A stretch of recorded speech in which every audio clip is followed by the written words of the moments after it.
जो घटना हुई है वो घटना बहुत दुखदायक है।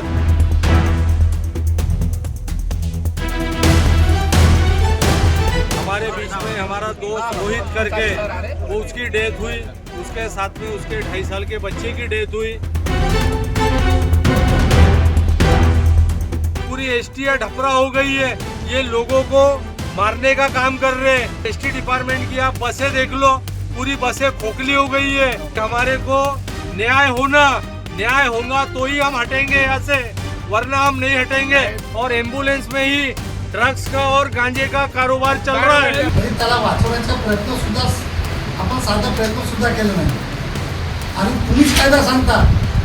एसटी हमेशा लिखती है पीछे में कि कुछ भी घटना हुई तो 108 पे संपर्क करे करके। वो 2.5 साल का बच्चा 1 घंटा पड़े रहा तो कोई भी एसटी कर्मचारी को उसके ऊपर दया नहीं आई।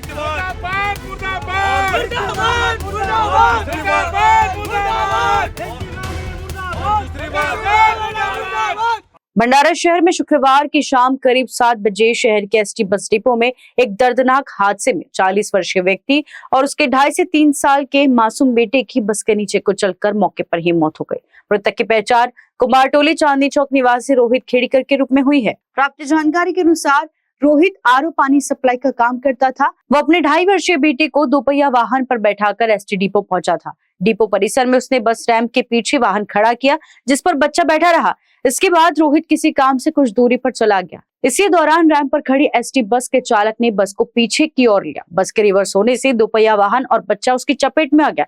बच्चे को खतरे में देखकर रोहित उसे बचाने दौड़ा, लेकिन वो भी बस के पिछले पहिए के नीचे आ गया।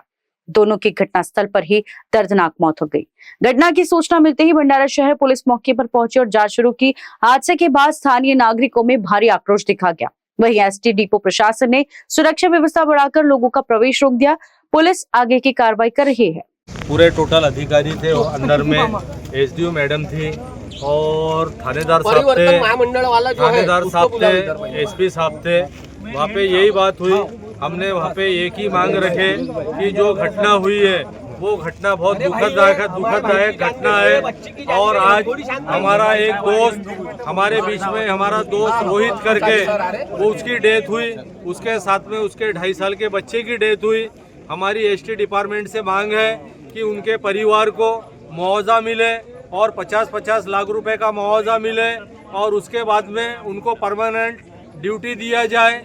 और उसके अलावा एसटी हमेशा लिखती है पीछे में कि कुछ भी घटना हुई तो 108 पे संपर्क करे करके। वो 2.5 साल का बच्चा 1 घंटा पड़े रहा तो कोई भी एसटी कर्मचारी को उसके ऊपर दया नहीं आई और वो बच्चे का भेजा पड़ा हुआ रहा। कोई भी उसने उठा के, नजदीक में सरकारी दवाखाना है वहाँ पर भी लेके जाके उन्होंने एडमिट नहीं किए। इस पे से समझ में आती है कि इनकी क्रूरता कितनी है, कितने ये हरामखोर लोग हो गए हैं। इनके दिल में एक हमदर्दी नहीं है, ये लोगों को मारने का काम कर रहे हैं। आज एसटी डिपार्टमेंट की आप बसें देख लो, पूरी बसें खोखली हो गई है। और आज एक गरीब आदमी, एक परेशान आदमी आज मजबूरी में एसटी में प्रवास करता है। पूरी एसटी ढपरा हो गई है। हमने अंदर में मैनेजर से बात की है, परिवहन मंत्री से बात की है कि हमारे को न्याय होना साहब से भी मांगनी है, आमदार साहब से भी मांगनी है और पुलिस प्रशासन साहब से, एसपी साहब से भी मांगनी है। अंदर में हमको थानेदार साहब ने भी कोऑपरेट की है, भूसारी साहब ने भी कोऑपरेट की है, सूर्यवंशी साहब ने भी कोऑपरेट की है, मोरे साहब ने भी कोऑपरेट की है, सभी ने कोऑपरेट की है। और अंदर में हमने अब एसटी डिपार्टमेंट के मैनेजर को खास करके बोले कि इनके घर में, इनके परिवार को इनको न्याय मिलना चाहिए, क्योंकि इनके परिवार में जो रोहित करके था वही अकेला परिवार चलाने वाला था। जिसके घर का जाता है उसको पता चलता है कि हालत क्या होती है। अब आज भी हमारे घर परिवार में छोटे बच्चे बोलता हूँ, मुझे न्याय, हमारे को न्याय मिलना चाहिए।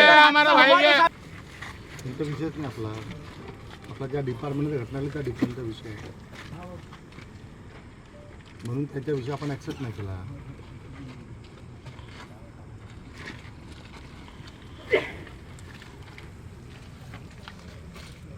प्रस्तावित है ना, तुम दे ही नहीं रहे ना उसमें, प्रस्तावित का क्या करना है? एकदम राइटिंग में देण्याचा अधिकार आम्हाला नाही आहे। और तो पूछो ना, तुम ऊपर में बात करो ना तुम।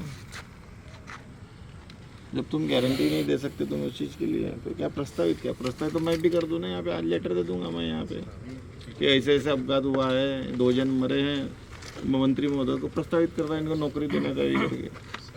आपण जे समजा विभाग नियंत्रक म्हणून मी स्वतः आहे, याचे देखो प्रस्तावाची जो भी validity रिलेटिव काय है क्या नहीं, आहे? याच्या प्रस्तावाची उनका बड़ा व्हॅलिडिटी काय? त्या प्रस्तावाची व्हॅलिडिटी काय? किती दिवसात ते याची व्हॅलिडिटी काय?